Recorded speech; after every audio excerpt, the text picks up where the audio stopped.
Agora são 3h46, 3h46. Estamos ao vivo lá na internet, no YouTube. Quem quiser acompanhar a rodada alto-falante, pode acompanhar na live, além da radiofrequência, aqui na banda dos 2 metros, em 146.410 MHz, também no YouTube. Diariamente temos aí 2 lives, primeira edição 3 horas, segunda edição 17 horas. Todo papo, os cursos, aulas, os amigos, assuntos, informações do radioamadorismo, enfim. A gente transmite sempre aí via radiofrequência e concomitantemente via internet. E como é via internet, vai para todo o planeta, ok? Em qualquer lugar aí do planeta, você acompanha diariamente a rodada, tá bom? Áudio, vídeo, texto. Você manda mensagens para a gente, manda informações. A gente vai lendo aqui, respondendo, ok? Interagindo aí com os amigos de todo e qualquer lugar do planeta. Lembrando ainda que em dezembro teremos o grande sorteio do rádio aqui na rodada alto-falante. Todos os radioamadores poderão participar, classes Alfa, Bravo, Charlie. Ninguém fica de fora, incluindo radioamadores de todo o Brasil, ok? Não só aqui em São Paulo, mas todo mundo aí do Brasil concorrendo, ok? Sendo radioamador, tranquilo. Então tá aí, né, o motivo no qual eu marquei para dezembro.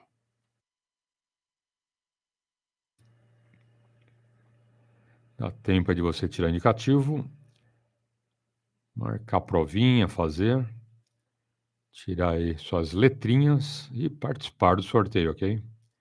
O rádio é novo, 0 bala na caixa, tá bom? É uma gentileza do amigo Figueiredo. Amigo Figueiredo lá de Capela do Alto, sempre prestigiando o radioamadorismo e sempre aqui com a gente na rodada alto-falante. É o terceiro rádio já que a gente vai participar do sorteio doado pelo amigo, tá bom? Então fica a dica aí para os amigos. A gente faz o sorteio e quem entrega o rádio é o amigo Figueiredo, tá bom? Outra coisa, segundo domingo de setembro, teremos o 22º encontro de radioamadores, PX, corujas, simpatizantes aí do hobby, ou seja, né? Todos convidados, ok? Quem curte aí o nosso hobby vai poder comparecer nesse evento. Deixa anotado aí. Segundo domingo de setembro, ok? O local vai ser confirmado ainda. E assim que o Figueiredo passar para a gente esse local, eu passo para os amigos. Tá? Nesse evento, todo mundo aí convidado, ok? Eu acredito que seja churrasco, tá bom? Ele sempre faz churrasco lá por Capela do Alto. Acho que não vai ser diferente. De toda forma, a gente aguarda aí informações, ok? E assim que o Figueiredo passar para a gente, eu passo para os amigos. E vamos em frente, 3h51. Lembrando que às 5 horas tem a nossa aula de CW, ok? Hoje é uma nova lição, à tarde repeteco, e o mês que vem, começando mais um curso. Oportunidade com um bom dia.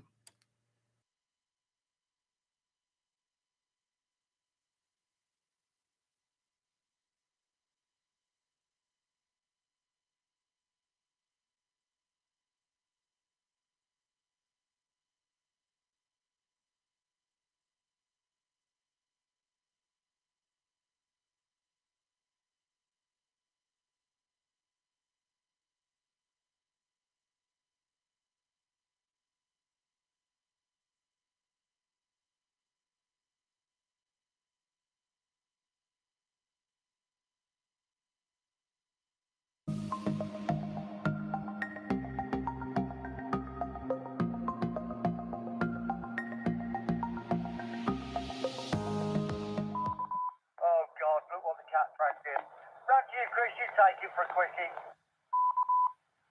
I don't do quickies, ask Andrea. Anyway, good evening, gentlemen. I don't know who's on. I'm just leaving. And hopefully it'll be a good run home tonight. Can't be any worse than it's been the last few nights. Over to you, ADG0WTZ Mobile. Hi and welcome back to another Tech Minds video. Now I know I don't show many radios like this or do proper ready-made radio reviews. However, every now and again I come across a product which I think is worth mentioning. This radio is made by QYT and its model number, as far as the packaging says, is called a KT-WP12, although their website states this product is actually called a KT-9900. To make things a little bit more confusing, this radio is also sold as an NE-SECU WP-9900. Now I'll talk more about that later in the video. So as you can see at the start of this video, the speaker microphone itself has the display built in. There's no display on the main unit itself, and actually it doesn't need one because all of the features are controlled directly from the speaker mic. Now, as well as the microphone and main unit being waterproof, this little radio boasts some quite nice little features. It has 200 memories available, which can be programmed via software. It covers from 136 to 174 MHz and then 400 to 480 MHz.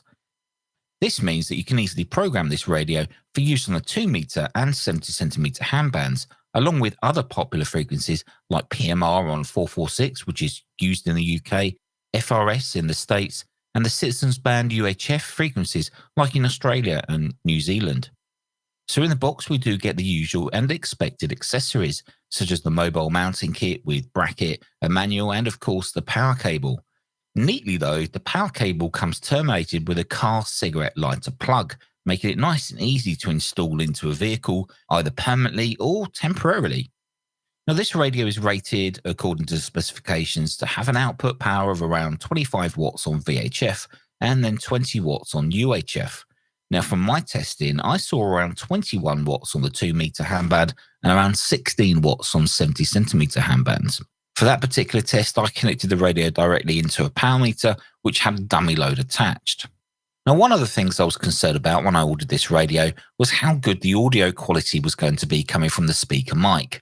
Normally, hand mics like this with built-in speakers don't normally sound that great, but I was actually quite surprised. And if the clip at the start of this video was anything to go by, it sounds pretty adequate. Now, the main unit itself is made from metal, so it has a real nice solid feel. The antenna connection is an SO239 socket, and on the other side, we find a multi-pin microphone socket. Also, a little flap held in by 2 screws next to the microphone socket has an engraving titled "The Data Hole."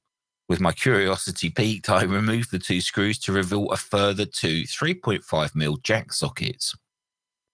Now, one of these is for an extension speaker, and the other is for a programming cable to plug into.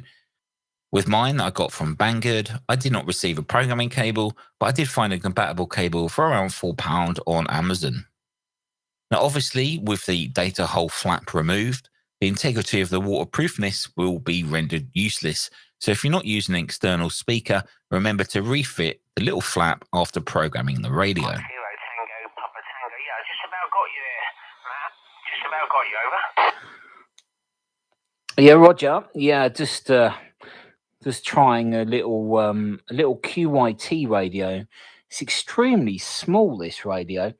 It's only putting out about 25 watts, so you probably won't be able to hear me as strong from where you are from me, but I just thought I'd just give it a go and just see what it's like. It's quite intriguing. It has the display in the microphone, but yeah, it's a shame it's not a bit more powerful, but yeah, 25 watts. I think it'd be like a little neat radio to stick in the car. Over. Tango, Papa Tango returning. Yeah, I mean, the audio's clear. It's just a little quiet, that's all, but there's a fair distance between us. But you're about a 3 and a 3, a 3 and a 3. But I can hear the audio nice and clear. Nice clear transmission, over. So if I pause the video here, let's take a closer brief look at the display and see what's actually going on. The microphone hole is located here, bottom right, with the speaker just below it. Above this, we have the illuminated keypad, with the main menu button located on the top left of the keypad.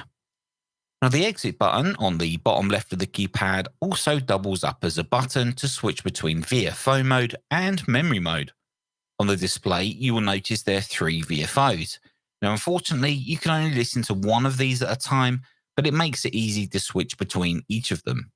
And on the clip at the start of this video, you would have noticed the top 2 VFOs were in memory mode, and the bottom one was in frequency VFO mode. Also on the display, we have a bar graph at the bottom. This shows signal strength when receiving and power transmit level when transmitting.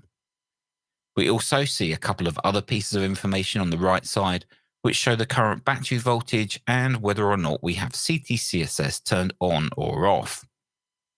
Now, at the top of the screen, we have the main readout, which shows what frequency is currently selected.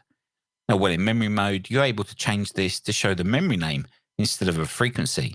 This is particularly useful if you have repeaters stored in with a name. Now, on the very top line of the display, we can see some kind of signal meter. There's also an H, which indicates we're in high power mode, and the W, which is indicating I am in wide FM. Now, after making this QSO, I realized I should have actually been in FM narrow, and if I was in FM narrow, it would be an N to show instead of a W. Now, as mentioned earlier, this radio can be programmed using software on your computer. Now, I'm not going to go into too much detail here, as the software is extremely easy to use. Now, assuming you have a programming cable and it's plugged into your computer and radio, the only setting you'll need to set before programming will be the radio's virtual COM port within the software. Now, this particular screen within the programming software is to change the optional features. Here you can change how the display looks by changing the colors of each of the lines of text. You can also pre-program features like squelch level, beep volume or turn it off, main volume, and even the power on welcome message.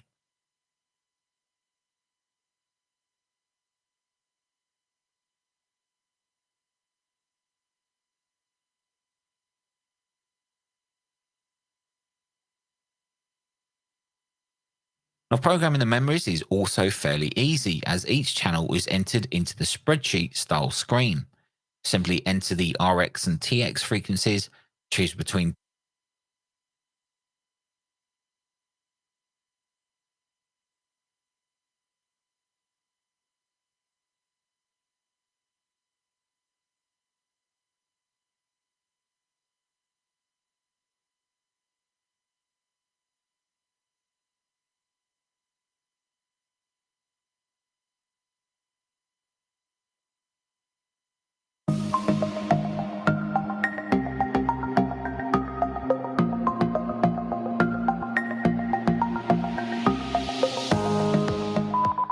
Oh God, look what the cat.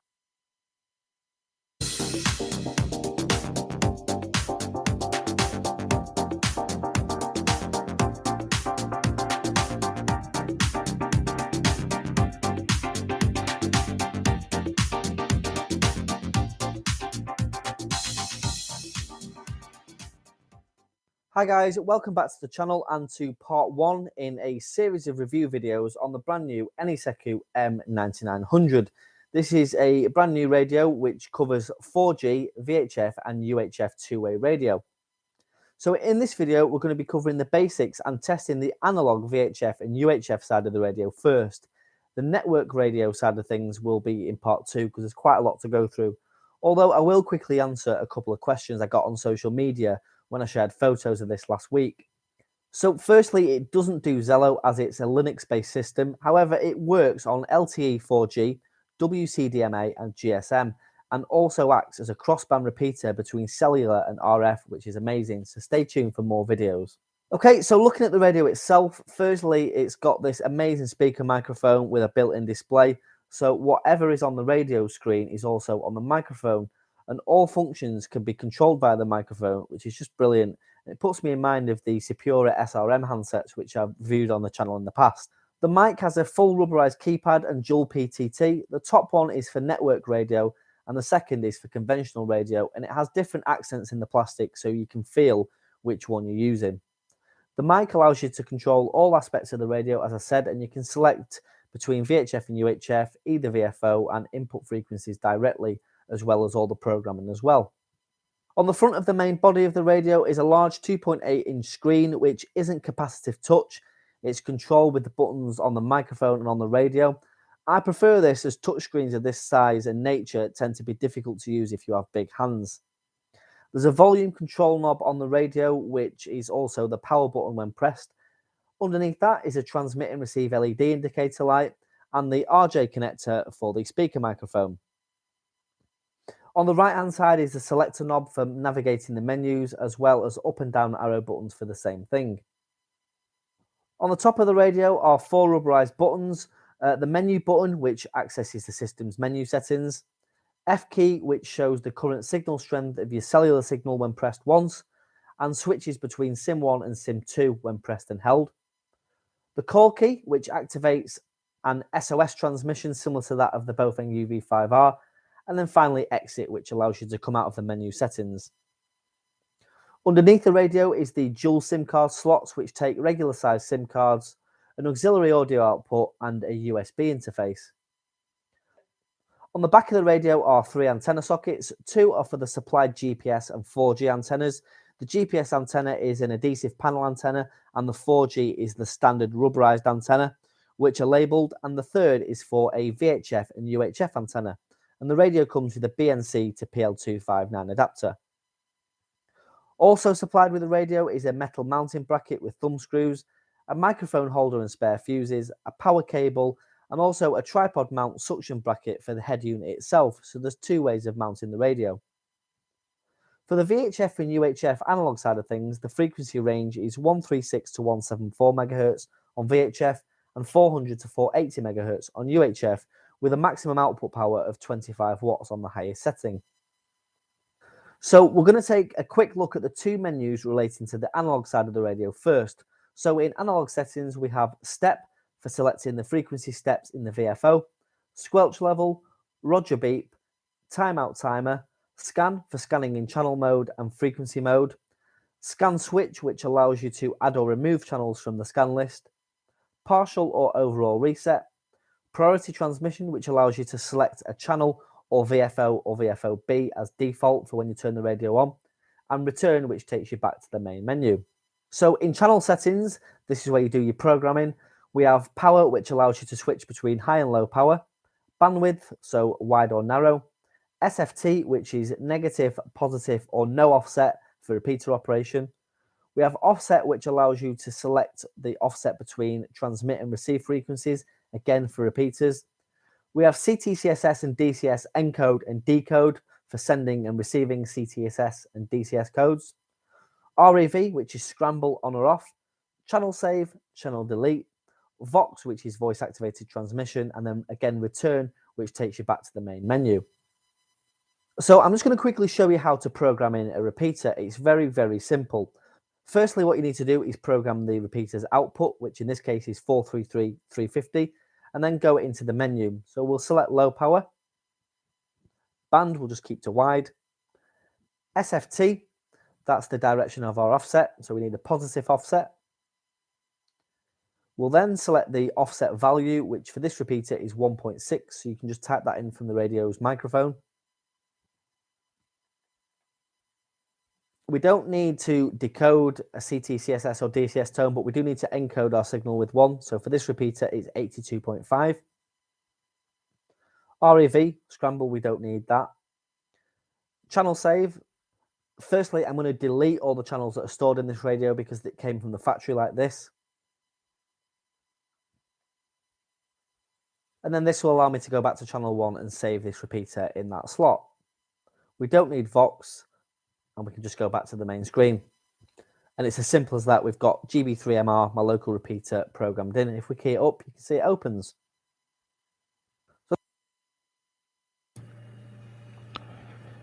Agora são 4h06. A gente lembra os amigos. Estamos com a campanha de doação de sangue para o nosso amigo Murilinho, ok?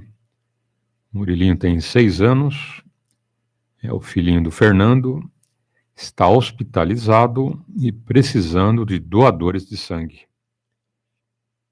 Nós, aqui da rodada alto-falante, já estivemos por lá, já doamos sangue, isso há umas 4 semanas atrás, ok? Mas precisamos de mais amigos. Então, quem puder colaborar, Banco de Sangue Paulista, você vai doar sangue em nome de Murilo Moisés Ferreira. Murilo Moisés Ferreira. 2 opções aqui. Unidade Santo Amaro, Rua Iguatinga, 382, com estacionamento, lanche depois da doação de sangue. E Vila Nova Conceição, Rua Alceu de Campos Rodrigues, 46. Ok? Então, 2 opções. Santo Amaro, Rua Iguatinga, 382, Vila Nova Conceição, Rua Alceu de Campos Rodrigues, 46, ok?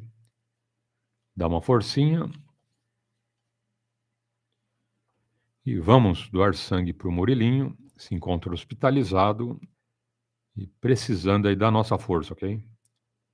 Então, você que tem saúde, está firme e forte, dá um pulinho até lá e colabora, ok? Não custa nada. 15 minutos ali, 2 palitos, e você já ajuda o filhinho do Fernando, ok? Outra informação importante, que o mês que vem a gente começa mais um curso. CW. Então, quem pretende fazer classe B, você que quer fazer promoção classe B ou ingresso classe B, vai se preparando, ok? Comecinho do mês que vem começa mais um curso. Deixa eu dar uma olhada aqui no calendário. Aqui, ó. Dia 1º é domingo, dia 2, pronto. Ok? Maio, dia 2, tranquilo? Segunda-feira a gente começa mais um curso. Então, dia 29 é... Não, 30 é sábado, né? É isso aí. Então, nós vamos com as aulas aí mais 2 semanas, ok? Semana que vem, de 18 a 23, e a outra semana, de 25 a 30, tá? E termina. Tá bom? Vai dar certinho aí as 50 videoaulas para quem faz pela internet ou as 50 aulas que a gente passa para os amigos, ok? E segunda-feira, dia 2, mais um curso. Então, vai se preparando, vai deixando aí tudo no jeito. Lembrando, deficientes visuais também farão com a gente.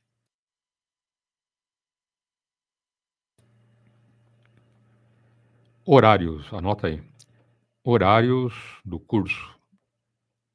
Segundas, quartas e sextas, 5 da manhã e 5 da tarde. Já são 2 turmas. Terças, quintas e sábados, 5 da manhã, 5 da tarde. Já são 4 turmas. Deficientes visuais, manhã, 5 horas, tarde, 5 horas, tá? Mais 2, então, 6 turmas. Um detalhe, deficientes visuais vão fazer aulas de segunda a sábado, ok? Então, 6 aulas por semana. A pegada deles é mais contundente. Eles irão trabalhar com visualização mental, então a aula é um pouco mais reforçada para eles, ok? Mas dá certo, tá bom? Vai ser o nosso 10º curso para deficientes visuais. E para demais amigos, desde 2000, ok? Começou a rodada alto-falante, começamos aí com os cursos, tá? Que, na verdade, não tinha essa pegada, né?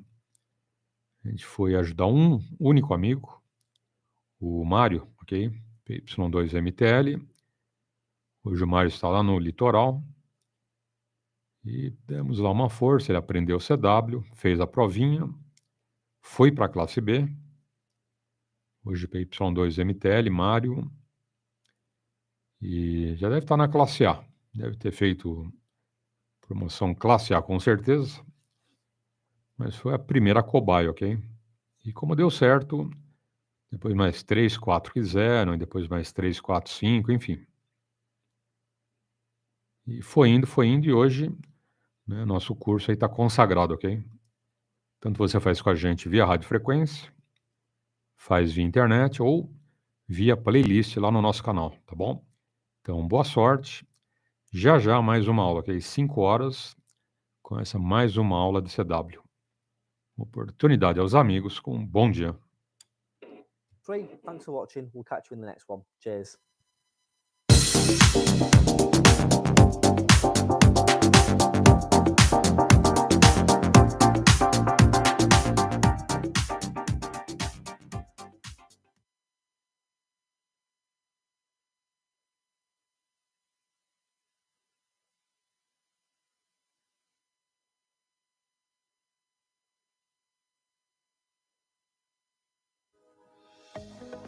Hey guys! In this video, we're going to look at the top 5 best walkie-talkies for the outdoors available on the market today. We made this list based on our own opinion, research, and customer reviews. We've considered the quality, features, and values when narrowing down the best choices possible. If you want more information and updated pricing on the products mentioned, be sure to check the links in the description box below. So here are the top 5 best walkie-talkies for outdoors.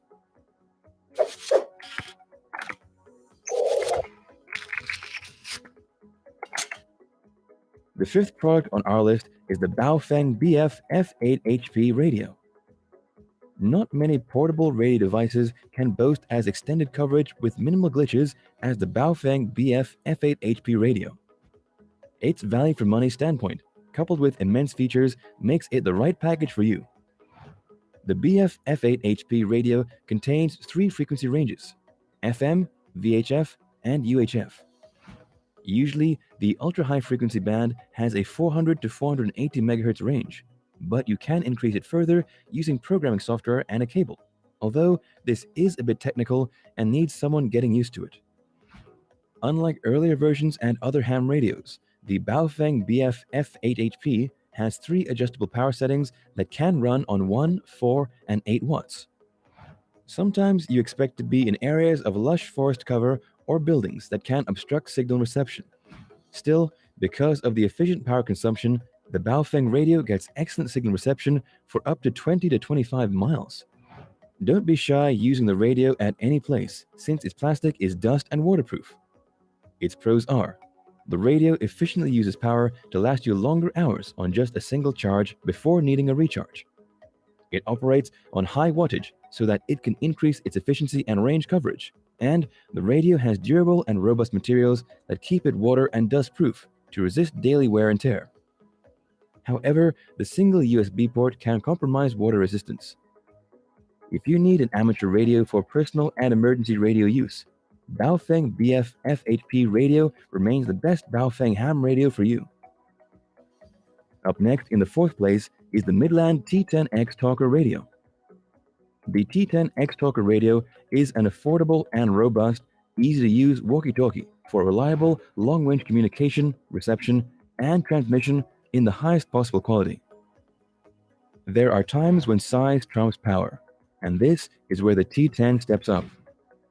Owing to its superior connectivity and frequency range, it has all the 22 family radio service and general mobile radio service channels to get frequent weather updates from dedicated channels and provides EVOX hands-free operation. It also has additional features like channel scan, silent operation, keystrokes tone, monitor mode, is certified lead-free, and a 3-year warranty. The radio stays connected up to a 20-mile radius. It will give you timely updates whenever severe weather is expected in your area using the Midland Weather Alert technology alerts for uninterrupted outdoors fun. Apart from being waterproof to withstand splashes and water damage, the T10X Talker radio is powered by 3 AAA alkaline batteries, although they are not part of the package.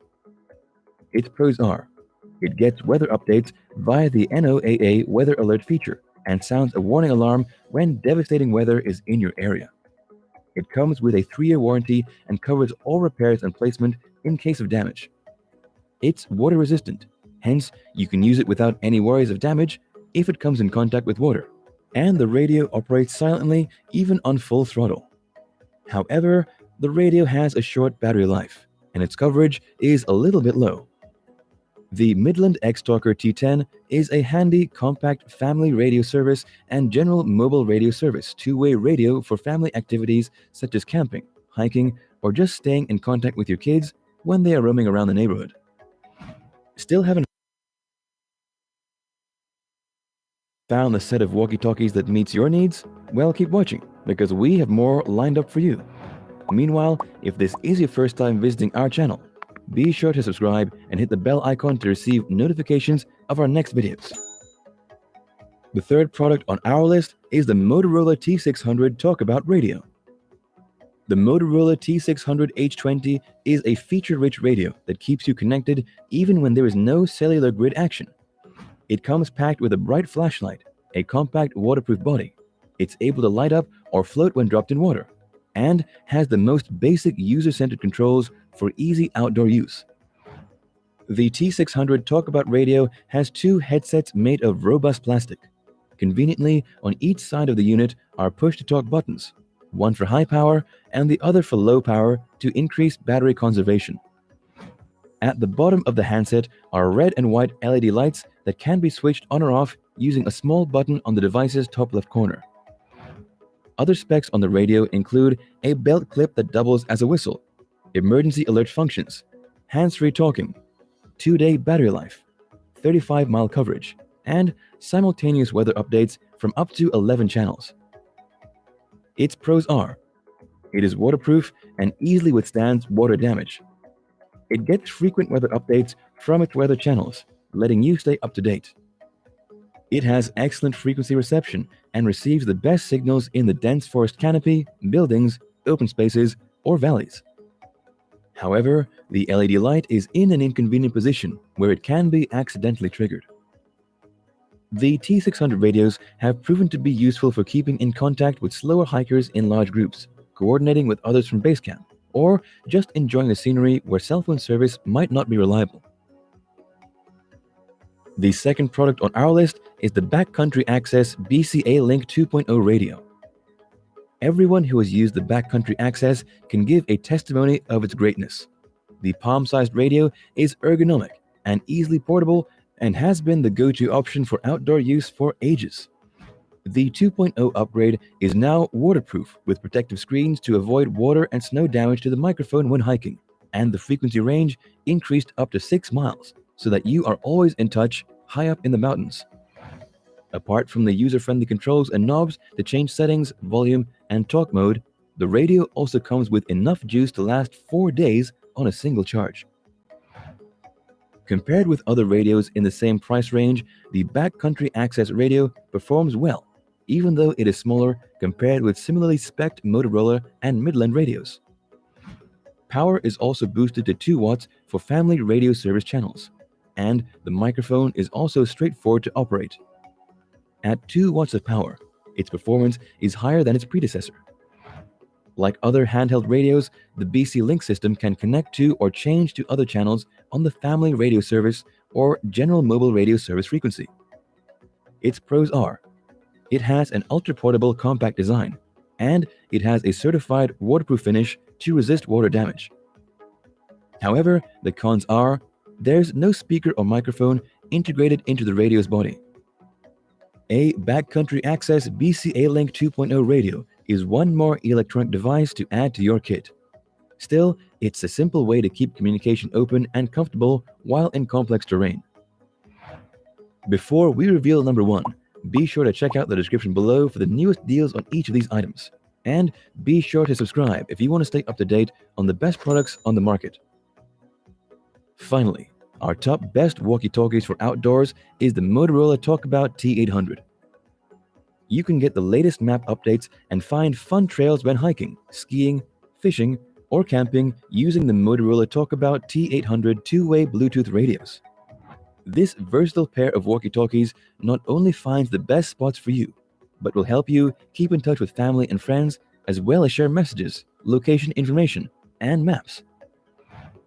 Just like all other radios, the Motorola Talkabout uses radio frequencies to maintain communication with other compatible devices. To go further than the push-to-talk functionality, the T800 can connect to your smartphone using the Motorola Talkabout smartphone app and be used as a modem to share messages, locations, and as well as radio frequency to other Talkabout users. Never let camping, fishing, hiking, or skiing be a dull moment, and share the fun moments with others as soon as they happen, using the Motorola Talkabout Bluetooth radios. No bars on your smartphone? No worries. Savor better communication and faster sharing of information, even when you are off the cellular grid. Its pros are: the radio allows you to connect to your smartphone over Bluetooth seamlessly.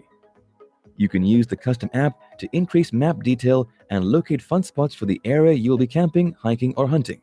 And the radio meets recommended waterproof standards and can resist water damage. However, the radio connectivity covers a wide range only in open space.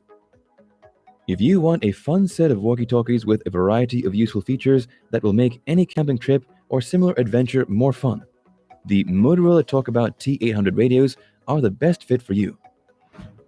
There you have it, top 5 walkie-talkies on the market today. If you found the walkie-talkies on our list that meets your needs and budget, click the links in the description box and catch it at its best price.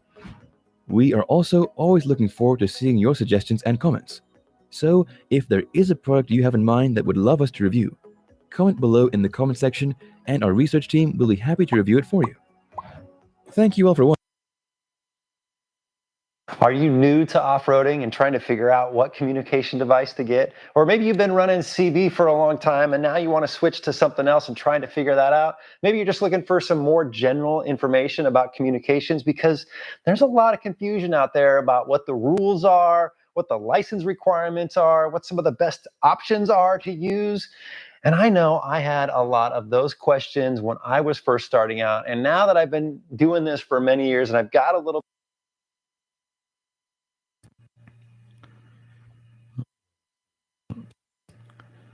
4h25, 4h25. Vou dar um bom dia aí para o Luiz, nosso amigo Luiz Henrique, PY2EXU Lima, Hotel Uniforme.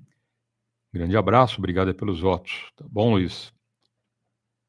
E a gente fala agora de equipamentos para 11 metros. Tá? Quem acompanha a rodada pela internet, estou passando uma série de modelos de rádios para quem curte aí os 11 metros CB, ok? São rádios bases, HT, vários modelos e marcas de HTs, ok? Eu não conhecia muito desses equipamentos, eu estou maravilhado aqui com os modelos coloridos, nossa, bem legal, hein? Eu, quando fazia 11 metros, não tinha essa mumunha. Tá? Tinha lá meu cobrinha, mas tô vendo hoje tem um monte de marcas, hein? Nossa, tem muita marca, a gente vai vendo e vê que não conhece nada, né? Hoje tem muitos fabricantes de rádios para 11 metros, nos Estados Unidos, Europa, Japão e principalmente na China, ok? Muitas marcas chinesas aí, chegando forte, hein? Chegando forte no radioamadorismo. A gente já conhece, né, algumas, e chegando forte nos 11 metros. É bem interessante. Quem está com a gente aí pela internet, na live, tá vendo aí os modelitos, ok? HTs, rádios base para o carro, bem legal, hein? Bom, e falando em rádio, já nossa aula de telegrafia, ok? Mas meia horinha começa a nossa aula, hoje CW aula 46. Quem faz com a gente, vai se preparando, ok? a handheld device, and there's pros and cons to both of those. So let's talk about mobile devices first. So typically a mobile device is going to be more expensive than a handheld. You're going to need to install it, or you're going to need to pay somebody to install it. And I actually did a video a couple of years ago where we installed a ham radio in my JK. I'll leave a link down below if you want to go check that out. It's really not that hard to do. And the other great thing about a mobile device is you're always going to have power to it. You don't have to worry about a battery. And you're going to have an external antenna. So when you are transmitting, that signal is going to be much stronger. Whether you're transmitting or receiving, you're going to get much better communication than you would with a standard handheld. Now, handheld devices are great because they're a little more budget friendly. They're more compact. You can throw this in a cup holder, and you can just put this on your belt and walk around with it. Or if you're spotting, these are a great tool. The disadvantage to a handheld is the antenna is attached to the device, and when you are inside your vehicle, that vehicle is going to kind of limit your signal, and so it's not going to be as good as it would be typically with a mobile device. The other thing with a handheld is they have a battery in them, and depending on how often you are transmitting and receiving and using it and how big that battery is, it may not even last you all day long. There are times where I've used some of these devices, and we've been talking a lot, that I've had to swap out batteries multiple times. And if you're on a trip that's, a couple days long, you're going to make sure you need to either bring a charger and keep that thing charged or bring extra batteries. It's a great thing about a mobile device is you don't need to worry about that. I have a mobile device in all my vehicles, but I also do carry handhelds because they're so practical. To be able to put this on my hip and talk to the convoy when I'm filming, or to be able to spot somebody, or if somebody's with us and they don't have a radio, I can just hand them a radio, and we've got instant communication. So there's a lot of pros and cons to deciding whether or not you want a handheld or mobile. You just need to think about what's best for you and your budget. Okay, let's talk a little bit about antennas.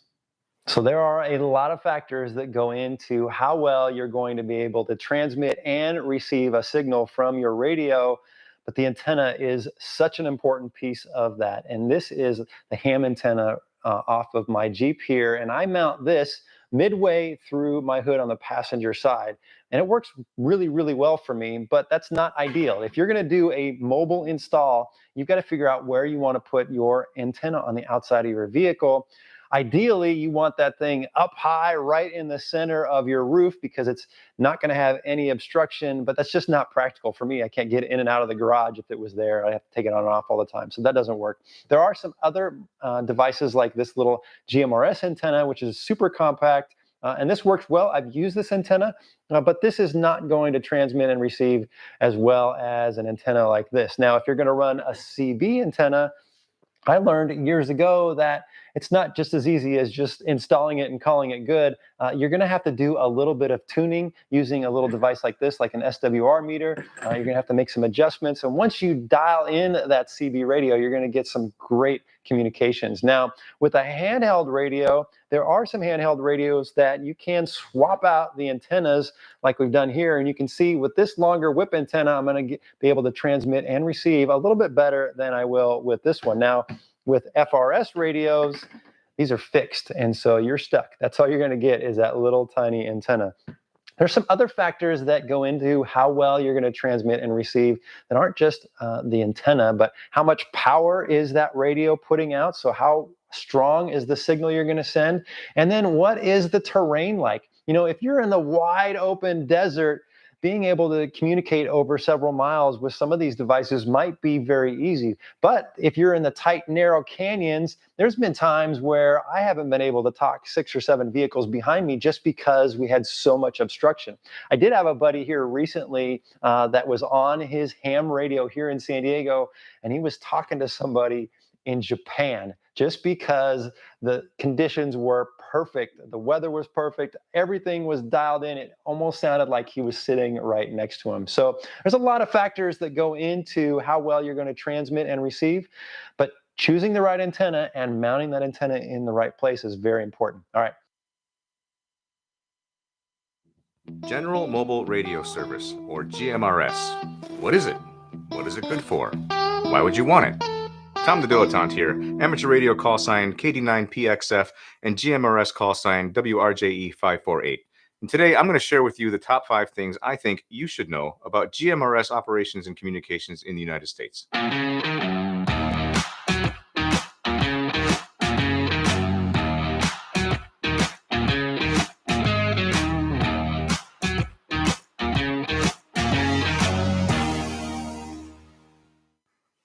Number 5. The basics. What is GMRS? GMRS stands for General Mobile Radio Services, and is one of several public radio services available in the United States. The most common use for GMRS is for short-distance two-way FM voice communications between handheld radios like these Midland Extra Talks, mobile radios like this Midland MXT 275, and dedicated GMRS repeater systems, which we'll get into a little bit more later on. Like all of our radio services, GMRS uses a portion of the shared radio spectrum. The portion carved out for this service are certain frequencies in the 462 and 467 megahertz range of the UHF or ultra-high frequency band. GMRS is much like its little brother, FRS, or family radio services. They both use the same channel frequencies, but as we'll see, they differ considerably in permissible power and license requirements. GMRS and FRS are fast becoming the ubiquitous choice for radio services for overlanders and other outdoor enthusiasts. And one of the more popular questions I see online is, can GMRS FRS radios communicate with its popular predecessor, CB radio, and vice versa? The simple answer is no. CB, or Citizens Band, even though it's also a channel-based system on the same radio spectrum, operates in the lower portion of the VHF or very high frequency band in the 26 to 27 megahertz range. So simply speaking, GMRS and CB radios cannot communicate with one another simply because they operate on a completely different set of frequencies. As for other radio services like ham radio, legally speaking, GMRS radios can only legally engage in two-way voice communication with other GMRS type certified radios. Number 4, it's channel-based. What makes GMRS so easy to use is that it's a channel-based radio service. So unlike other services like amateur radio, there's no need to punch in or hunt around for the right frequency to communicate with somebody. GMRS is composed of 30 channels that are specifically assigned for the GMRS service, which means you just need to be on the same channel and, if used, the same privacy code as the person you want to talk to, and you're good to go. Here's a list of those 30 channels, and as you can see, each of these 30 channels corresponds to a specific frequency. Channels 1 through 22 are shared between FRS and GMRS and are the main channels used for radio-to-radio communications between two stations on the same channel or frequency. These 8 channels at the bottom are reserved as repeater inputs only, which we'll get to when we talk about repeaters. Going back to the top, channels 1 through 7 are limited to 5 watts transmit power on GMRS and 2 watts on FRS. Channels 8 through 14 are limited to 500 milliwatts or half a watt transmit power on both FRS and GMRS. As a matter of fact, you're not likely to even find these channels on higher power mobile GMRS radios. Finally, channels 15 through 22 are where GMRS and FRS really start to differ. You get up to 50 watts transmit power on GMRS on these channels, and these channels are also reserved for GMRS repeater outputs. Because most mobile units are higher power, like 15 to 50 watts, these are the channels you'd use to legally transmit at your mobile radio's max power. Setting a mobile unit to channels below 15 is likely going to significantly limit your range and clarity because most manufacturers will limit the transceiver's output to the legal lower limit of those channels. So what does this mean? Basically, when you're out and about using your radio, you should... Hello, my name is James and welcome back to Workbench Wednesdays. Bench power supplies are in 9140 does up to 32 volt and 8 amps on each channel. The 9141 can do 60 volt but only 4 amps. These channels can be series or paralleled for up to 180 volt or 24 amps depending on the model. On the back are screw terminals with outputs and remote sensing inputs along with 3 digital I/O signals. For remote programming, all models come with a LAN and USB port. There is an additional model that adds GPIB. On the front is a bright and crisp LCD display that can display all the channels in a summary, details on individual channels, and graphs. The USB port allows for transferring configurations, logging data, and a feature called List Mode. More on that later.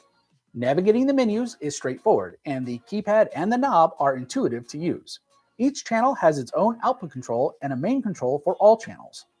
On the front, the output terminals support standard banana plugs, plugs with a sheath, and spade lug type connectors. BK Precision does offer a LabVIEW based tool with the free runtime. It duplicates most, if not all, of the controls. This software definitely shows that there is a robust programming interface. The unit itself is about 8 by 3 by 13 inches and only weighs 11 pounds. It is very lightweight and compact, so obviously a switching based supply. Models start at $1,850.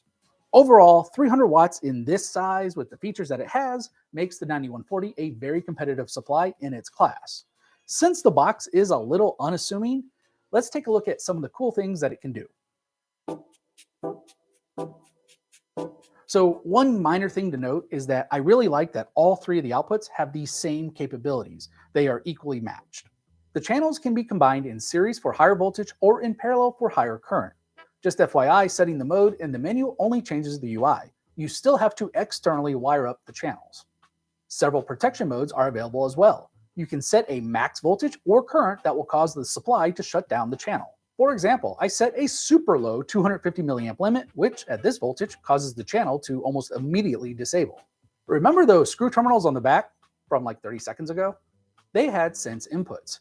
These inputs allow the channel to measure the voltage at the end of the cables and then compensate for the loss. So in this case, I'm using these ridiculously small wires to connect a power resistor, which draws about 1 amp. The left DMM measures the voltage at the resistor, and the right DMM measures directly at the supply output. I'm not sure, but I don't think you're supposed to use the back and the front outputs at the same time. Now, in this case, we're only using the front to measure voltage. All of the current is coming out of the back, so I think for now we're going to be okay. So if you subtract the two DMMs, there is about a 200 millivolt loss across the cable. After I turn the channel off, enable the remote sense function, now we can see that the supply outputs 5.18 volts and our device under test sees the more proper 4.95 volts. When you look at the datasheet, all of the voltages are listed as positive, but for my Mega 2E project, I need a negative 12 volt supply. Since the outputs are isolated, just reverse the leads, and suddenly you get a negative 12 volt output. Okay, so the supply does all the basic things we would expect. Now let's take a look at some of the more advanced functions that put it into a different class. When you turn on a bench power supply, it generally turns on very quickly with no overshoot. The 9140 is no exception. I'll show you in just a minute. However, real-world power supplies, like when you design a switch mode power circuit, they're not usually that fast, and they sometimes have a little bit of overshoot. So there is a way to do both of those things with the 9140. As an example, at 320 millivolts per millisecond, we see a clean edge with no overshoot. Now let's compare that to a slower 32 millivolt per millisecond slew rate. On the scope, we can see that the slew rate definitely slows down. So I see using that feature to simulate the real-world turn-on of a switch mode circuit. The next feature is power on sequencing. Obviously, you can couple the channels together so that turning on one turns on the others. Coming back to that Mega 2E project, it has 3 voltage rails. One of the rails, the 5 volt rail, needs to turn on last. So in the channel menus, I add a on-time delay for the plus 12 and plus 5 volt supplies. Now, when we turn them all on, the device under test beeps, and the scope shows us that they turned on in order. The list mode is another sequencing feature. It lets you define a table of up to 100 entries with different set points for the voltage and current. Each step is controlled by a timer, one of the digital IOs, or both. They can also generate trigger signals for other. Nova linha de vitaminas VitaSai. Seu dia pede mais. Seu dia pede VitaSai. Sometimes the cause of radio interference is obvious, but more often than not, the unwanted presence of RF interference calls for more than just technical understanding. The sheer range of devices and equipment capable of generating RF in this modern age of power line adapters and cheap power supplies often causes problems beyond the competence of the average radio amateur, let alone Joe Public. So today we'll look at the organisation that tackled RF interference in the decades leading up to the 1970s and 80s. TV and radio was all RF oriented back then, and there wasn't as many TV channels and not nearly as many radio channels as there is today. So, how did an inexperienced member of the public feel when faced with a television screen full of wavy lines or Radio 1 overlaid with a high-pitched whine? Where did they go to get expert advice, and how did they solve this problem? Well, often a television engineer could help, but what about those cases which didn't have an easy solution? Fortunately for them, the need for specialist advice in this field had been recognised for many decades before, and a highly skilled group of professionals known as the Radio Interference Service spent their working days attempting to ensure the uninterrupted reception of Coronation Street, Top of the Pops, and the Archers. The RIS, not to be confused with the Radio Investigation Service, later had overall responsibility for ensuring the quality of nearly all forms of radio service. They were a department of British Telecom and primarily looked after the interests of the safety of life services. Transmissions by fire, police, and ambulance services had to be free from interference for the protection of the community, whereas broadcast reception, designed basically for entertainment, was intended to be free of all major and prolonged forms of interference.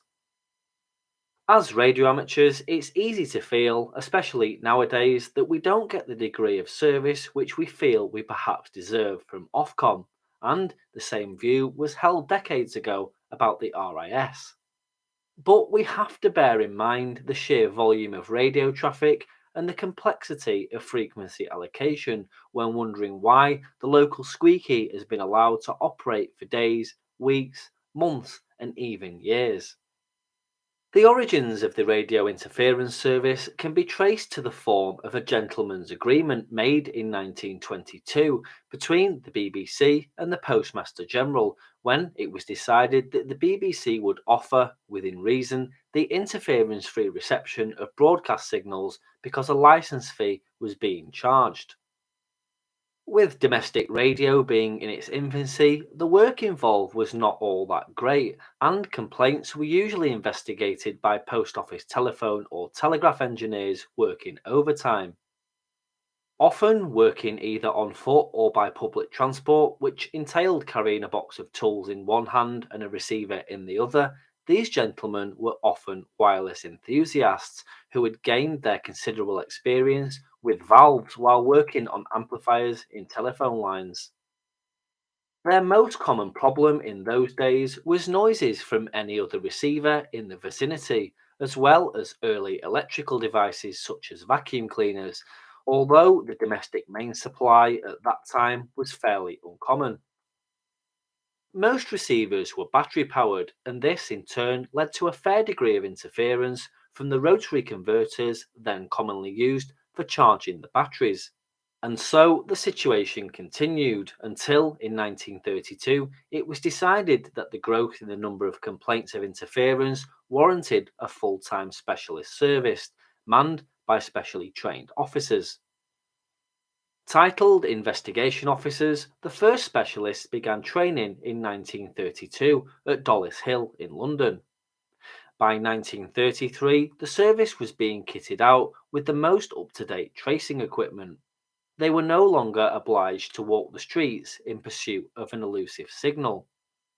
Specially adapted vans, many of which had non-metallic bodies to allow for internal aerials, were provided and soon earned the affectionate name Leaping Lena amongst their crews. By this time, public interest in broadcast reception was becoming widespread, and since this interest coincided with the dramatic growth in the use of mains electricity to power homes and factories, the number of interference complaints rose steadily. As well as their own tools and tracing equipment, the investigation officers carried a comprehensive stock of the most common suppression devices, which, though intended primarily for demonstration purposes, were available for sale to anyone whose equipment was found to be causing interference. Although it had been around for quite a few years by this time, amateur radio created very little work for the RIS officers. It wasn't necessary in those days to pass an exam to become a radio amateur. All you had to do was provide the names of 2 references and offer the Post Office Engineering Department a reasonable outline of the type of experiments you wished to conduct. All transmissions at this time were CW, and although the make and break effect of the key may have caused some initial interference, it was easily traced and just as easily remedied.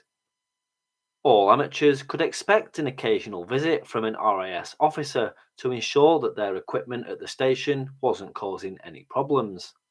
These visits were often an excuse for exchanging information and experience, since then, like now, many of the officers were amateurs themselves. The number of amateur licenses in use actually went down quite significantly in 1929. This was because from the 1st of January that year, it had been decided that frequency determination, previously a sort of inexact science, had to be achieved either by means of crystal-controlled transmitters or a crystal-controlled frequency meter. Since this demanded considerably more effort on the part of the licensee, many considered their interest not worth it, and it was a few years before the number of licenses increased again. The first experiments in transmitting television pictures started in 1929, but since the pictures themselves were small and the coverage area of the transmissions very limited, there was no great public interest in the idea, and it wasn't until the introduction of a new high-definition service in November of 1936 that the first trickle of complaints of TVI started to occur. Records for the years immediately before the war show an annual average of 40,000 complaints of BCI compared to only 100 complaints of TVI. Even this small number came to a sudden halt with the outbreak of war when television transmissions were suspended. It was in the late 30s and 40s that the emergency services began to realise the potential of radio, and this led to a new direction for the RIS. Eddystone Radio had begun the development of VHF police radios by 1938, and London Police had been transmitting CW on 160 metres for some time, and both they and Lancashire Constabulary had been experimenting with simplex mobile systems. However, it was 1942 before even large cities like Birmingham had their first VHF systems for base-to-mobile communications using the 5-metre band. Since the introduction of this type of service, its protection from other forms of RF had been a primary duty of the RIS. It's also interesting to note that the development of police radio was almost entirely due to the efforts of radio amateurs themselves from within the various forces. The outbreak of World War II didn't really bring any excitement for the job of the RIS officers. They were responsible for a certain amount of listening, but their day-to-day wasn't spent chasing spies all over Dartmoor. For obvious reasons, the vast majority of this work fell to a military organisation called the Radio Security Service, and with the closure of the infant television service, the RAS worked to ensure the best possible reception of the BBC's home service, which had become for most people their major source of news. With the end of the war, RAS duties became more and more complex. TV transmissions were resumed in 1946 and their coverage area expanded. The war itself had ensured the future of broadcast radio, and by this time there can't have been many households without a receiver. Despite post-war austerity, an ever-increasing number of people had television sets. Also, the range of domestic electrical appliances was going up. Items such as refrigerators and thermostats gave rise to a number of interference complaints, and another common source of trouble was leakage from 11 kV overhead lines as well as transformers. So heavy was the post-war demand for technology that by the early 50s, the average annual number of interference complaints received by the post office had risen to 77,000 for sound broadcasting and 28,000 for television. The development of the radio services since the 50s had been staggering, and the increased demands on frequency allocation placed even greater demands on the RIS. By the 1970s and 80s, there was an ever-expanding land mobile radio system, television moved from VHF to UHF and colour, and with additional channels, the amount of spectrum it needed was dramatically increased. FM broadcasting, once thought of as totally unnecessary, became a fact of life, and the massive potential of radio as a navigational aid ensured that large chunks of the spectrum rated highly in terms of protection from interference. An ever-increasing public awareness of the value of communications made these demands more and more difficult to meet. Pirates, in one form or another, have been with us since the dawn of radio, and in the main, the RAS did a great deal to discourage them in the most constructive manner. Until the mid-70s, most pirates were known, usually by the local amateurs, and in most cases, a friendly warning was all that was required. The beginnings of CB created a few extra difficulties. The early 27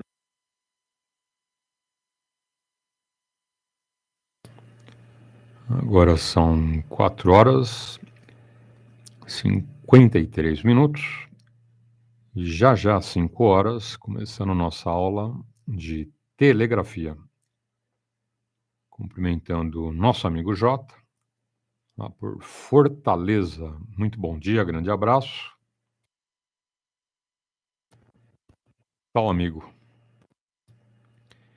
As coisas, tranquilo? Passeando muito aí por Fortaleza? Então tá aí, grande abraço, hein, Jota? Um ótimo dia. Deve estar bem quente por aí, né? Curta bem Fortaleza. Enquanto isso, que é cedo, né? Vai curtindo a rodada alto-falante aí. Tá bom, Jota? Então tá aí, senhores. Então, mais alguns minutinhos, começando a nossa aula, ok? Lembrando, mês que vem começa mais um curso de telegrafia. Quem for fazer com a gente, vai se preparando, vai deixando o caderno, caneta aí do lado. Quem for deficiente visual, também vai se preparando, ok? Para quem é deficiente visual, a gente trabalha com visualização mental. Um amigo aí aprende da mesma forma e vai para a classe B, que é o melhor, né? Tranquilo? Então tá aí.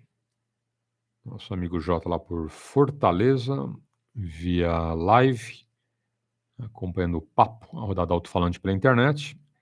E fica o convite aí para os demais amigos também, em qualquer lugar do planeta, acompanhar a rodada aí diariamente, ok?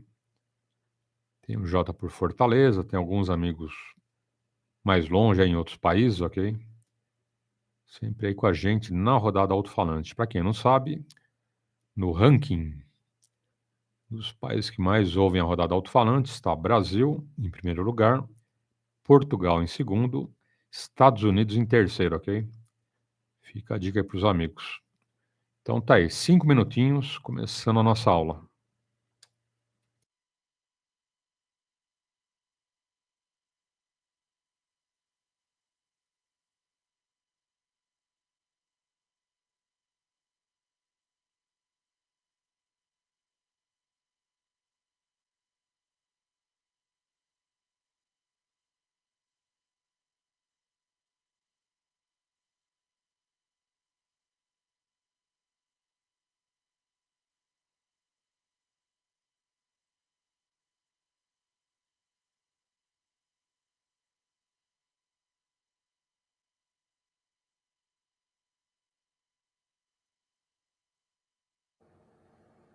We've been talking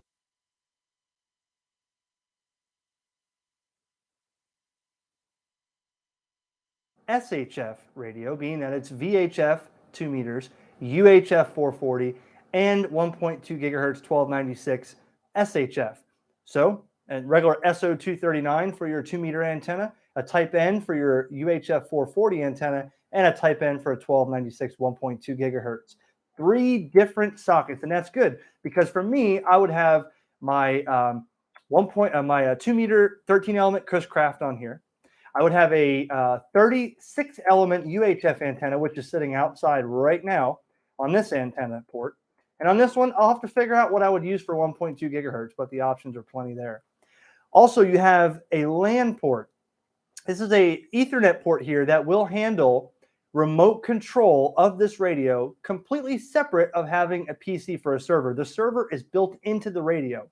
Simply plugging this into a router will give you the option to use the RS software, the can't think of what the name is, remote control software, the RS BA1V2, I think it is, right here. So you don't have to have a computer running that software. Just plug it in here and operate it remotely to capture the contest weekends and moon balance or whatever else you want to work. Accessory port here, a USB port here. Also, you have a key jack, of course, your CIV remote jack external speakers for both A and B band. So if you want your A to be on one speaker, your B to be on the other, you can do it right here. And of course, a standard power jack here. So a little different on the back, though, being that it's got the LAN port. And also the upgrades can happen right over the LAN port as well. Now, this is going to be a game changer for the hobby. Let me tell you why. This is not only for a analog VHF repeater. A lot of people have said, oh, I can get a dual band for $100. Why would I want this? No. This is an SDR. I'm going to show you some of the features of this and why it's so important. Now, also another game changer is, check this out. All the different modes. Yes, you have sideband on VHF and UHF and 1.2 gigahertz. AM, CW, yes, you can do Morse code on 2 meters. Yes, you can do AM. That's where it all started before they had FM and sideband.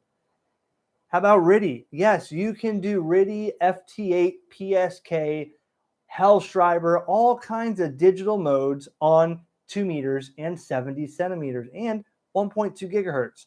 It's all here. Imagine if everybody had one of these and all of a sudden you hear a lot of action on 2 meter AM or contest days. There's more than just people on Simplex calling for contacts, right? It's here in this radio. And you may be looking at this and seeing 2 frequencies. Let me go back here. This is dual receiver. I'm going to zoom out a little bit. Okay, so dual receiver. So you have a main band, VFOA, and a sub band. Now, you can independently control each of those. So you have a volume knob for VFOA here, volume knob for VFOB. You have your own independent squelch and RF gain for each one. And you can manipulate each one here as well. Now, what that's good for? Well, let's say you're one of those that's really an active contester and you're running one frequency on here for sideband action, way down here at the 436, 437. Then you're up here and you're using FM looking for contacts as well. Both of them can be on at the same exact time. Both of them can be operated independently. They both are dual receive full time. Now, also with this comes, what I didn't mention, is DV mode. Yes, you can do D-Star on this radio. So now you can have your sideband on UHF down here like this, and you can have your D-Star on your FM up top, a D-Star on VHF rather. Okay, different filtering can be adjusted for each one. Filter 1, filter 2, filter 3. So filter 1 looks to be 15 kilohertz wide. Filter 2 is 10 kilohertz wide. Filter 3 is 7 kilohertz wide. Now, another cool thing with having both of these receivers is because this radio will actually do satellite. It has a button up here on the menu for satellite. This puts you right into sideband mode, but it can be configured for any mode here. And you have the ability to use to set for your Doppler shift or to set just your subband down here for your downlink and your band up here for your uplink, like this, main band and subband. Okay, it makes satellite work a breeze. And guys, I'm out of touch when it comes to satellites. I haven't worked satellites in a few years. Começando mais uma aula de telegrafia. Hoje nosso texto em cima dos 125 caracteres em 5 minutos. O texto é um pouquinho maior, ok? Mas o importante é a cadência, tá bom? Então, quem faz é de segundas, quartas e sextas, às 4h40, vai abrindo o caderno, vai se preparando, pegando a caneta. Nossos amigos deficientes visuais, visualização mental.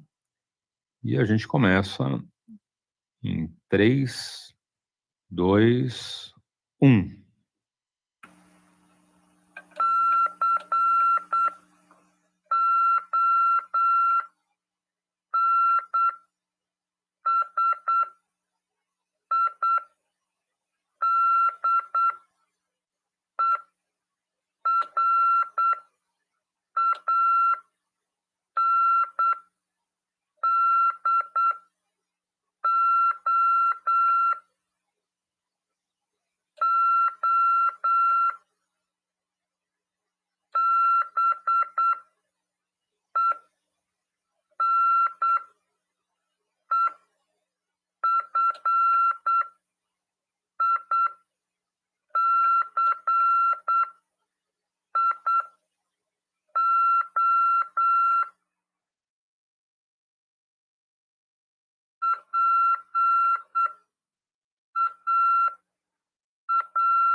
Corrigindo. A última palavra, no lugar do N de November, saiu M de Mike, ok? Seria internacionalmente. Tá? Ficou internacionalmente. Então, corrigi, tá bom? No lugar do M é o N, ok? Então, lendo todo o texto, foi o seguinte. Considerando o benefício para os radioamadores brasileiros em viabilizar a radioexperimentação e a operação em faixas de radiofrequência padronizadas internacionalmente. Ponto. Papatango, ok? Papatango, abreviação de ponto. Ou dessa forma aqui, ó.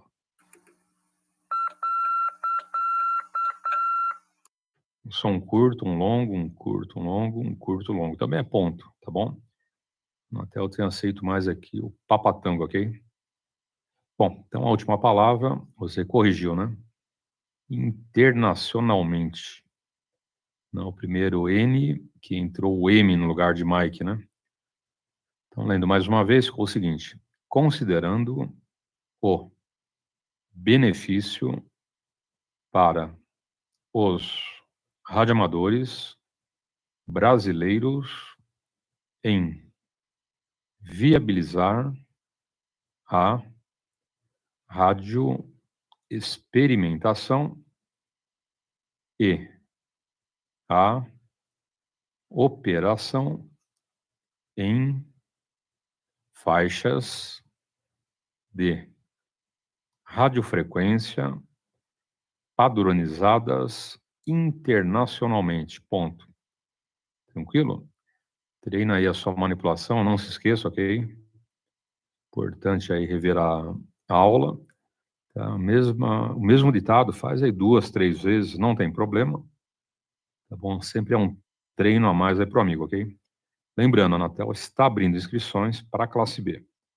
Então, tanto ingresso como promoção está à disposição dos amigos, ok? Agora são 5h09, 5h09. Te cumprimento, amigo Pérez. Muito bom dia, Pérez. Grande abraço. O J. Silvestre está lá em Fortaleza, passando alguns dias lá com a esposa, no descanso. Tem o Luiz também aí com a gente, enfim. Alguns amigos via internet, alguns amigos via radiofrequência. E lembrando que o nosso curso finaliza agora no final do mês, ok?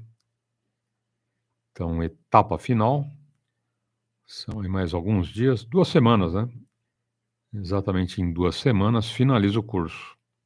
Tranquilo? E quem for começar com a gente, serão 6 turmas, ok? Manhã e tarde.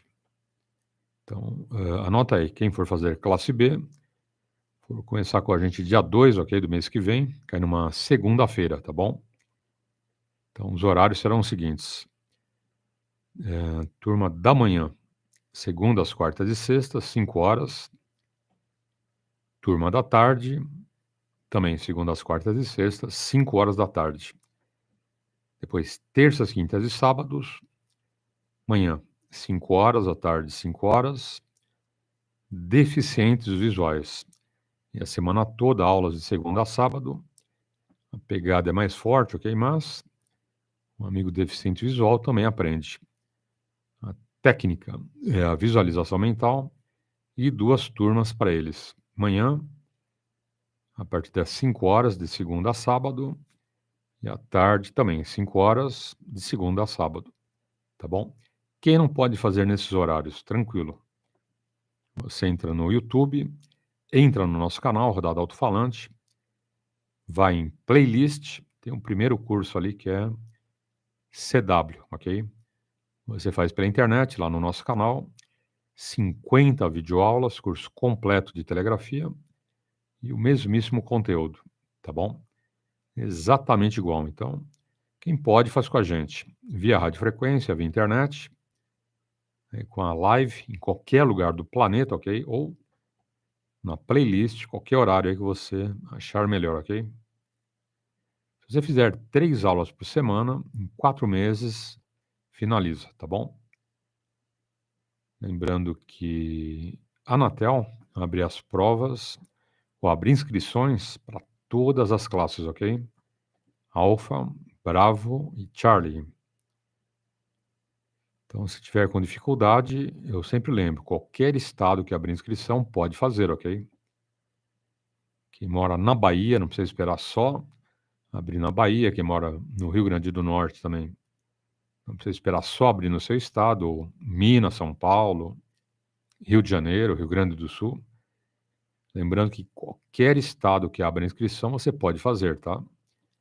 Importante, dá uma olhada aí constantemente, tá bom? Não olha hoje de manhã, depois amanhã, volta a olhar, vai olhando aí durante o dia várias vezes, ok? Porque abre e quem tá ali mais esperto já pega, tá bom? Então vai olhando, né? Se a Anatel abre aí para sua classe, na parte da manhã várias vezes, olha à tarde várias vezes, tá bom?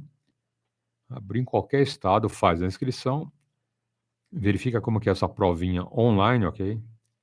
Tem lá o passo a passo para você se preparar e boa sorte. 5 horas 13 minutos, oportunidade com bom dia.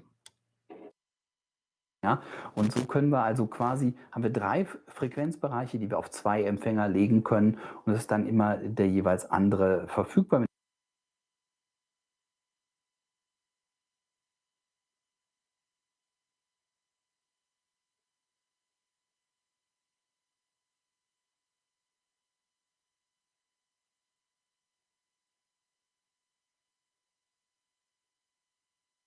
Well, I just wanted to show you my Yaesu FT-DX101D and what a sensational radio it is. Just with the repeater going off there. I originally had an ICOM 7300 and I was looking to upgrade the 7300, as everyone knows, is an awesome radio. But I was just looking for a little bit more. And what I had here was a lot of QRM. There was 80 meters was very noisy, as most people probably would detest in the burbs, so to speak. But even out in the sticks, as we say here in Australia, out in the bush, it can be a very noisy band. So after talking to a couple of people about what radio to get next, and of course how much money is all this going to cost me, I was advised to wait for the release of this radio. The ICOM 7610 had already been out for a good year, 18 months at least, probably even 2 years when I think about it now. It had really good reviews, but it also had screen burn issues as well that I believe that now ICOM have fixed. Like the 7610, you can't fault it. Software wise, the 7300 was a good introduction to ICOM's software system. Being SDR radios, they are always menu driven, and a lot of people don't like that. They like the more easier to use radios, which is fair enough because sometimes they are, and sometimes those radios can get a little bit too busy, and you have to be virtually a NASA engineer to get them to work. And I'll just turn this down because somebody's doing the infamous ka-chunk on the repeater, because obviously they've got nothing better to do. Okay, so getting back to this radio, what made me buy it? So at the time, a good friend of mine, it was a ham radio operator, just said, yeah, just wait for the Yaesus to come out. Don't be a beta tester. just wait a little while. So I waited patiently. I knew it was coming out. I probably had this radio now for a good 2+ years. And all I can say is it is nothing short of fantastic. I'll show you quickly. We've got the news on at the moment. I'll just give you an idea. And you can even see it now on the band. I just took in my frequency a bit there. Okay, so this is the WA News. And as you can see, either side of the band. Now I'm running, as you can see in previous videos, I'm just running a Bushcom BBA dipole. That's resonant to 1:30. And that's all that's running on this radio at the moment. It does have 3 antenna ports. But as you know, in my previous videos, I have got the tower up and just waiting for some time to connect everything up and get those beams working on the rotatable dipole. So this is 80 meters this morning. It is 7:27 in the morning, and I'll just give you an idea of how sensational this radio is on 80 meters. And look, I live in the suburbs, as you can see in my previous videos. I live in a normal suburban backyard over here in Western Australia.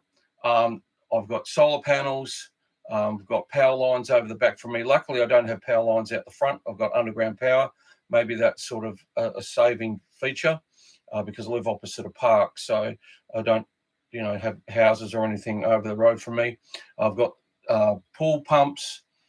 I've got switch mode power supplies and everything else that people deal with on a daily basis. My location is no different to anyone else's, but I'll just show you how good. PY2EXU, adiante. When I go off, I'll just go off. That is what I normally get on 80 meters, not even S1. I get that all the time, apart from when there's a bit of QRN, QSB on the bands, but that's it, less than S1. This radio is nothing short of sensational, and that's why I bought this radio. When it hit #1 in the Sherwood report, I waited a couple of more months just to see people's feedback, and everyone raved about it. And I cannot be any happier with this radio. This radio's got so many features. It's dual receive, dual SDRs, independent. Pretty good for contesting. You can actually set it up with each. I've got the twin speakers. You can actually set it up with one speaker for one band and then the other speaker with the other, or headphones, or whatever you want to do. You can use the internal speaker and headphones. It's got so many options. Now, bearing in mind, this radio has a couple of features, well, one in particular that I don't think any other manufacturer does at the moment. It's got the variable capacitor, and I thought I'd have to use it a lot, and I don't use it at all. I'll just turn this down so you can just hear it a bit. So that's the VC tune working, and I'll turn it off. As I said, I don't really use it at all. I've had no need to. And I'll just get it back onto the WA News there. Hang on, sorry about this. I'm mucking about. Yeah, so the VC tune I don't use. I know it's there, but I've never really used it. A lot of people still buy the ICOM 7610. I know people have got the ICOM 7610. Horses for courses. If you're happy with that software system, this one's really it's like 7610 menu driven. There's a lot to get through on these radios, but that's technology, isn't it? They're not going to make FT 101Es anymore or Kenwood 520s. So I suppose it's like cars and mobile phones and everything else, TVs. You've got to go with the times. So there it is. Just I'm not going to get into the how, what, why, whens, or what this radio does and what it can and cannot do. There's enough videos on that. But all I can say, if you've got a problem on 80 meters, and a couple of my mates went and bought the FTD10, the smaller version of this, and that they both had ICOMs. One had a 7300 and the other one had a Pro 3. And they've seen this radio in action, come over and had a look at it. And I know they've both bought them, and they are absolutely over the moon. So if you've got a problem on 80 meters and you've got an S7, S9 noise floor level and you want to get rid of it, this is the radio for you. I couldn't be any happier. As you can see, that's it. That's my noise floor. Not even S1. I'm not doing anything different to anyone else. I'm just running a dipole, and that's all. Yeah, and it's an incredible radio. I use it all the time. It presents really well. It is really easy to use. The screen, you can have the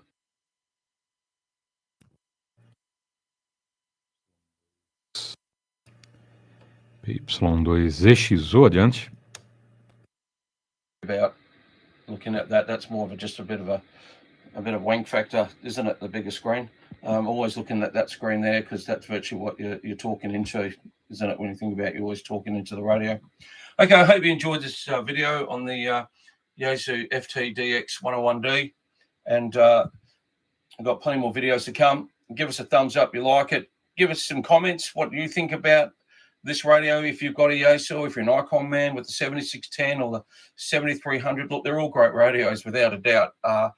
This little radio cost me a fair bit. I think it was about $4,500 Australian dollars. But for me, if I was going to buy a new radio, because I've always thought, you buy a second-hand radio, they're old. Sometimes you buy second-hand problems. I thought I'll go and spend the money, and I have not looked back.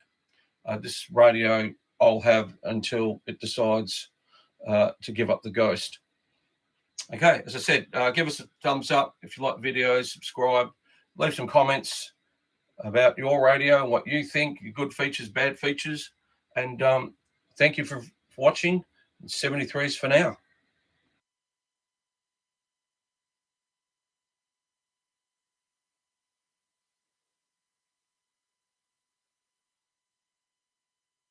Hey everybody, Zen6TLU. I'm at Wing Stadium in Kalamazoo, Michigan for the Crossroad Hamfest 2022.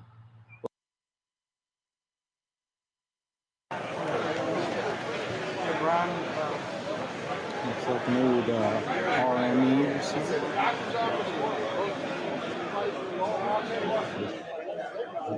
Ah, yes, I've seen your videos. Yeah, man. Right. That's a baby. It's going to be really difficult to navigate through here, I think. Nice and slow so you guys can take it all in.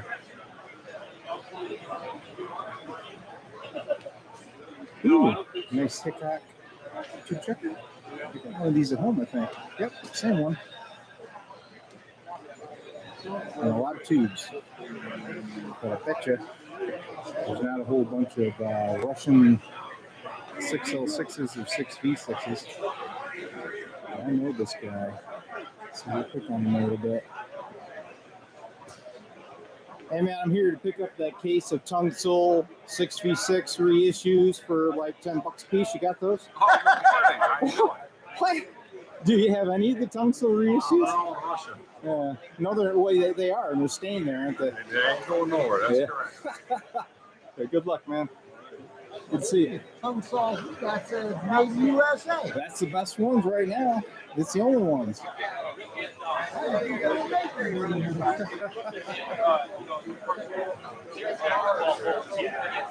a lot of people here. A lot of good equipment. Look at all those trees, guys. Hey, man, how you doing? Yeah, well, I think it is.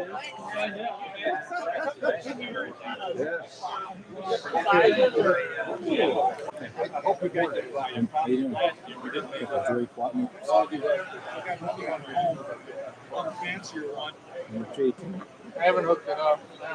I hear everything clear enough. Okay, I'm gonna go around. Hey, is she here? No, she's not here. She's still in bed. She gets to sleep in, man. Good to see you. I'm over there. Okay, I'll come see you, man. Yes, sir. Ooh, some Heathkit stuff. That's kind of a rare bird right there. That's SS 9000. Yep, one of the last ones. Yeah. Yeah. 297 of those things. Yeah, they had some reliability issues, didn't they? I wouldn't be surprised if they were the only You were. 97. Yeah, You were I running got you, it. man. Cool. Yeah, you don't see them often. Little HWA. You want to use this like a straight key, you can go like this. Two paddles. Interesting thought.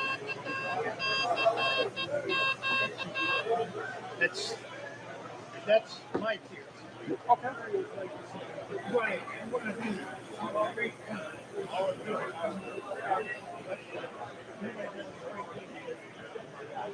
How you doing, man? Pretty good.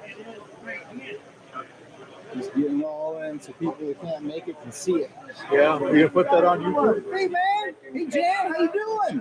I'm fine. Man, how was the trip? You were over in what? Ypsilanti, right? I'm that's quite a trip. 2 hours. Yeah. Actually got All right, man. Hopefully you can sell stuff, pay for your gas at $4.20 a gallon, right? Yeah, but I get 52 miles to the gallon. Oh, really? Oh, yeah. All right. So, easy. Yeah, sure enough. 2 gallons to get here and 2 gallons to get home. Yeah. Cool, man. Hey, yeah, look at this. A 3D printed gear pad. You have any PL259? Very cool. Okay, that would be. Did you make that on your 3D BB? Do you remember what the 3D BB is? No. It was on a cartoon. No, WB8SQJ up in Door. He does it. He does it? Yeah. Okay. He does all He kinds. makes these, yeah? Yeah, he does all kinds of little. Well, I don't know if he'll. Yeah. Yeah. He's made them for several people. Okay. Yep. Well, thanks, Jan. It's good seeing you, man. Take care. Okay. Yeah, you too. Coax. Is this the functioning generator? All right. And a free box. Free's good.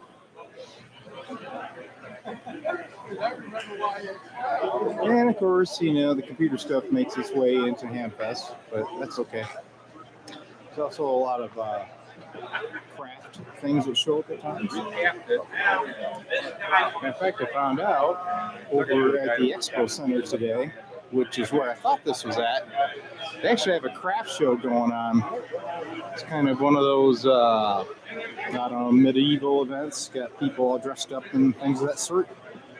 I actually stopped there first. Made a boo-boo. I got that in video. I'll show you guys. Terry shows up at the wrong place. Another Heathkit piece here. Oh, that's a 5400 now. That one's super fun. And we got a Kenwood 450S.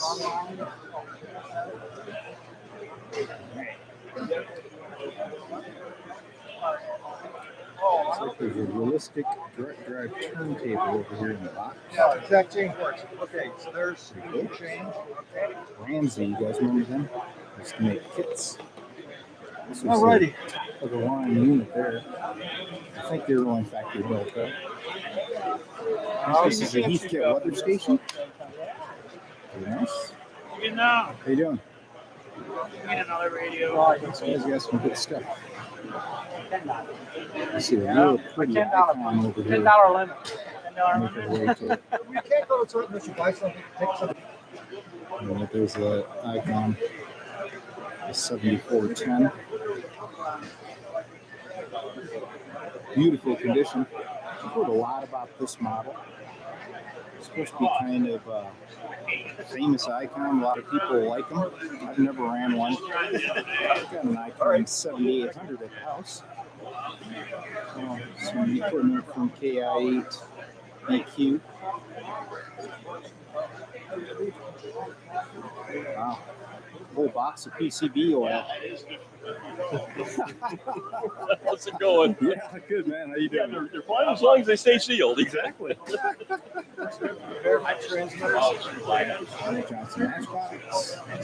Hey, man.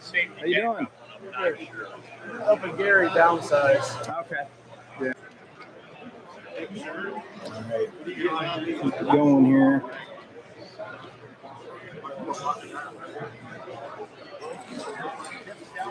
This Motorola stuff, I'm not too familiar with it. But